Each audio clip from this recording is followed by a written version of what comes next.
Hey, what's up, good people? Okay, we all know space is fake, and they just keep shooting themselves in the foot with pictures and all kinds of stuff of the same image, the same height, the same vision. No stars, a beautiful blue moon, Earth, and nothing else. Nothing else. No other satellites. There's thousands and thousands of satellites up there. But every time you see one particular satellite, you don't see any other ones. They should be banging into each other, destroying each other.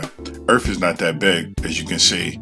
We only get that top part a lot of times when they're trying to show this at the same height. The same height as the International Swim Station. The same height as the Red Bull jump.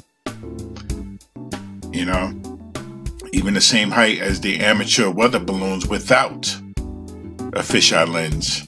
It's that same height, that same image.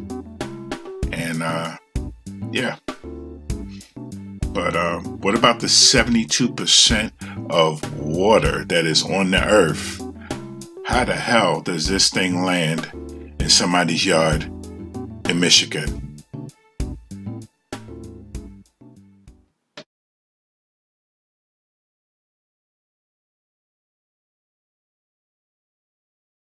So today I have been here launching the first Samsung Space Selfie. I sent my face into space, and now many space pioneers will follow, and I can't wait to see it. And I was really excited to do the big group selfie because that was really fun.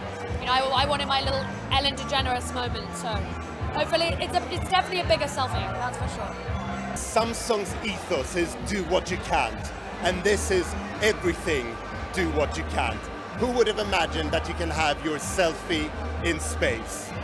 Well, Cara, Yes. I want to talk more about this particular selfie that you sent into space. What was the thought behind the pose? What did you want the universe to see? I wanted to look a little scared, excited, obviously spacey. Oh my god, oh my god. 3, 2, 1.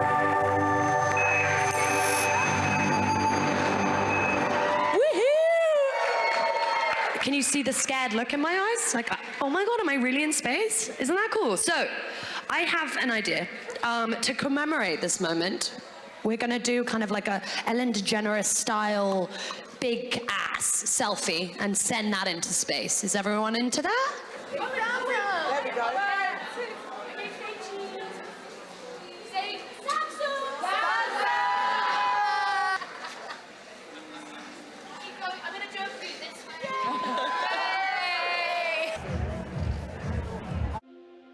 Space, a deadly vacuum, utterly inhospitable, a place only for the brave, the courageous, the dedicated, and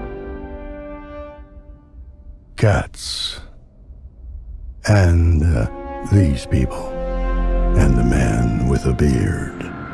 Celebrate 50 years with us. Get your face in space.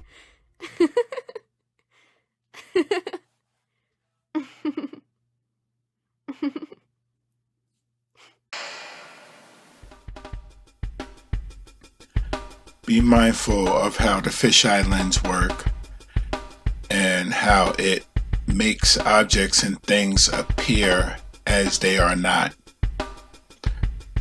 So this is the same lens, I say over and over again, that is placed up at the highest elevation of the atmosphere, looking at a straight line that goes across like you would look when you're at the beach, or you would see when you're at the beach.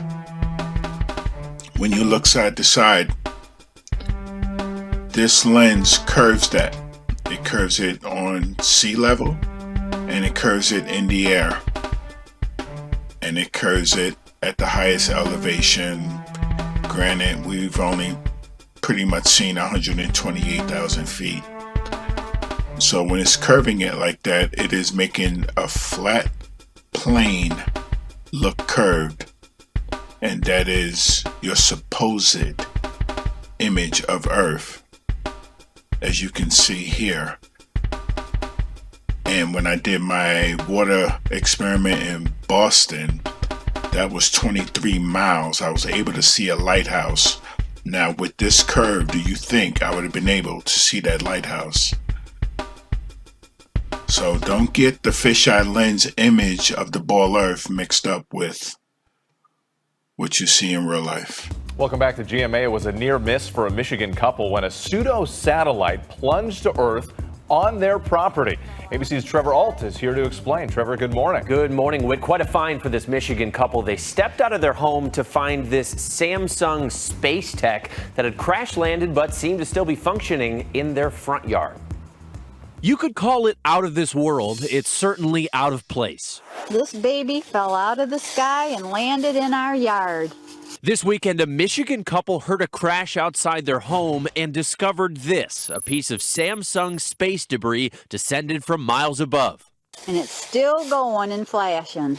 The high-tech contraption had been launched the previous week using a high-altitude balloon system similar to this one. Get your face in space. The phone hitting the stratosphere, then Saginaw County, Michigan, where, believe it or not, people have worried about this before. So a lot of us are keeping an eye on the sky this weekend. Just last year, a Chinese space station re-entered the atmosphere, prompting widespread concerns of incoming space debris. It is tumbling towards planet Earth. Michigan's governor is activating the state's Emergency Operations Center to monitor falling pieces.